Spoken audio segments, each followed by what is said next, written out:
So the Zambian ex-first lady has been arrested. Sounds weird, right? Zambian ex-first lady arrested on 4 charges. Unbelievable. You usually don't hear these type of stories because presidents tend to protect each other. Successors tend to protect the previous president because they feel like if you don't protect him, by the time you out of power, they're probably going to follow up with you too. Okay, so naturally in Africa, for most of the cases, a lot of presidents become rich when they become president. So this is happening in Zambia. Here's Zambia. Here's a map. It's Africa. Beautiful place, lovely people. Colonized by the British. But interestingly, right now, cooperating very much with the Chinese. So Zambian former First Lady Esther Lungu and her daughter, brothers, not just her daughter as well, Chiyeso Katete, have been arrested over possession of properties suspected to be proceeds of crime. So they've apparently owned properties in Zambia, a lot of it, and they suspect it's due to crime. It's very interesting. So who was the husband? Why has this woman been arrested? I mean, you ask a question.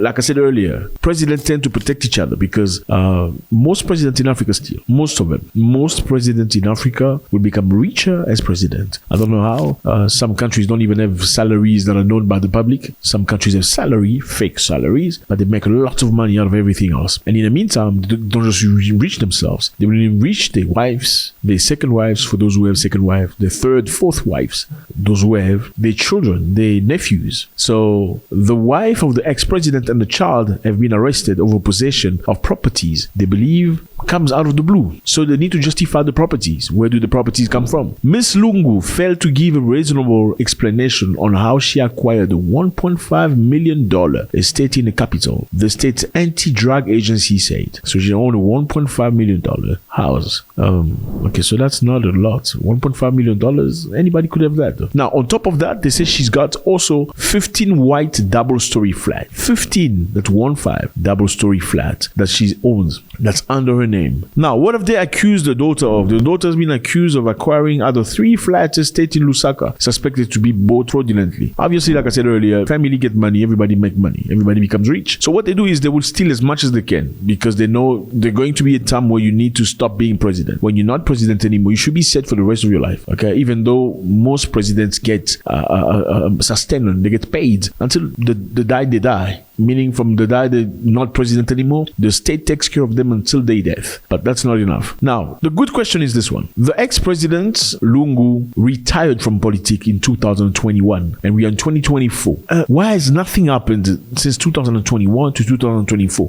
Why is it now that they're coming after his family? We ask, right? I mean, if he was doing something wrong and his family was looting, they should have come for them right after he was not in power anymore. But why now? Why 4 years later?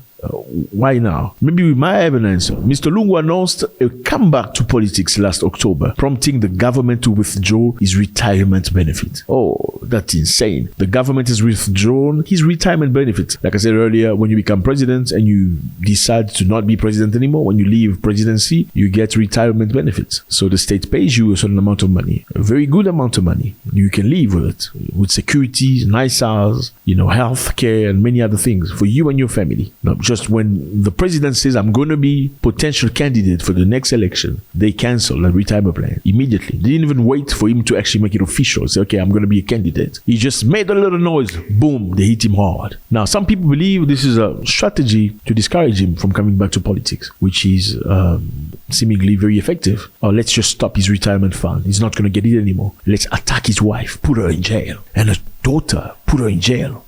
Let's take all the properties they have. Maybe that will discourage him from coming back. Is that a sign of insecurity from the current president? Many critics are asking. Is this politically motivated? Many critics are asking. Now, a good thing that's very important here, fellas, we need to understand is acquiring things illegally in Africa by presidents and political figures is rampant. It's asked every country in Africa have experienced or is currently experiencing that. And it's sad. And that's one of the reasons why many African countries are not moving forward. And that's the reason why, because the countries are not moving forward, many African people are looking for refuge, looking for asylum in different countries, in Europe, in America. I mean, look at Africa. If you look at Africa, the way Africa is, with all the goods and the products and the riches and the gold, the diamond, the lithium, the everything, the coltan, the cobalt, the uranium, that's the continent continent have. People should be running away from Europe, coming to Africa. People should be running away from the United States, running away from your crazy tax. America is one of the highest taxes in the world. It's insane. Yeah. I performed there once and they wanted 49% of my money. I was very upset. 49%? Why? Like, fellas, how do you live like that? In some countries in Africa, you only pay like 7%, 12, maybe 17% at max. 49%? I mean, like I said, let's get back on track. With all that Africa has, America should be running away from America and coming to Africa because we have a very good weather, beautiful lands, riches, and all the stuff that you want. But it's the opposite happening. People are running away from Africa. Why are they running away? Because their presidents and politicians have failed them. How do they fail them? Instead of using money to build an hospital that is decent, schools that is valuable, creating jobs and enterprises and business, occupation for people, they're buying houses. They're putting money in foreign banks. They're enriching their cousins, their nephews, and their daughters, buying illegal stuff, fraudulent activity. Now, does Africa deserve better? Yes, Africa does deserve better. Should people be accountable? Definitely they should be accountable because for the good of everybody. If somebody has done wrong, then he should face the music. But is this move by the current president, Hakainde Hichilema, is this an honest move or is it politically motivated? Because he's scared of the return of the former president, who apparently has a very strong following. The good question people should be asking is, okay, the wife of the president owns 15 flats, 15 apartments in one of the most expensive areas of the country. How did she get all of that? Because she doesn't have a job, right? I mean, let's just be honest here. She doesn't have a job. So how did she acquire that? The simple fact that she's the wife of the president means she should be rich? No. I know many Africans feel like because you're related to the boss or the chief, you should be wealthy. It doesn't make sense. These are not kingdoms. These are countries. And countries are run with laws. As a king, you can acquire everything you want. Everything that belongs to the land belongs to you because you're the king. You can give anything you want to your wife with nobody questioning you. In a democratically elected system of countries, you cannot do that. So there's no way anybody can justify this. And I know many people are saying, why is he doing this to her? The president has done a lot for the country. Yes. So have your parents done a lot for the country? Don't you deserve 15 flat and house and stuff? Now, if the house was acquired honestly, surely they should leave the house to her. It belongs to her. If it wasn't acquired honestly and was acquired with the money that belonged to the people, then they should face the music. Now, should this be politically motivated? Then I also believe that President Lungu, who's the ex-president, should be given an opportunity to contest against the current president, who is very much liked by the people. Now, like I said earlier, this has happened before in many other places. Let's take Angola, for instance. This is Angola. Look at the map. Beautiful place, lovely people. Excellent culture of music. They dance kizomba. I don't know if you heard of it. Very sensual dance. Very interesting. Trust me, your girlfriend probably won't want you, or your wife will not allow you to go do kizomba classes without her. No doubt about it. And I can understand why.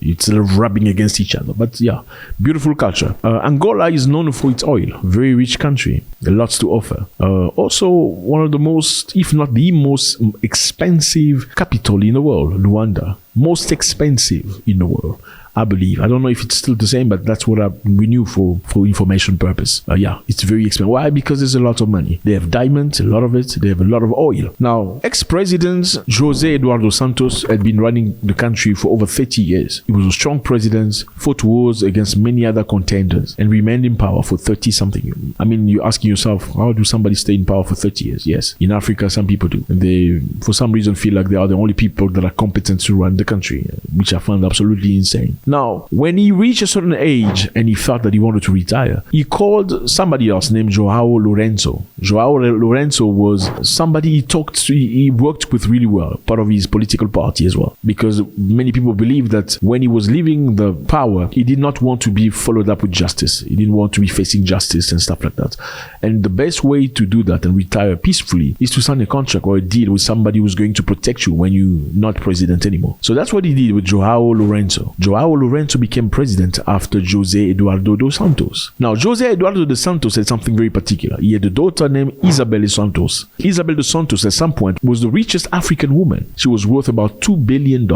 This is the ex-president's daughter. How did she acquire the money? Many people have many things to say. Now, Isabel dos Santos worked in many companies. She directed many enterprises. She had lots of money. Shortly after João Lourenço became president, she took her to court. Lucky for her, she was in a different country, I believe in Portugal at the time. The state seized most of the properties that she owned, most of the business that she had.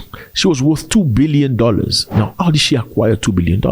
Isabel dos Santos was accused of embezzlement of over $200 million of public funds during a time as head of state of oil company Sonangol. Remember, Sonangol is the biggest oil company in Angola. Imagine you, the daughter of the president, as the head of Sonangol, the richest company in the country. And she pulled out of that $200 million in public fund. Now, this is crazy. I mean, many people will say he's a traitor, right?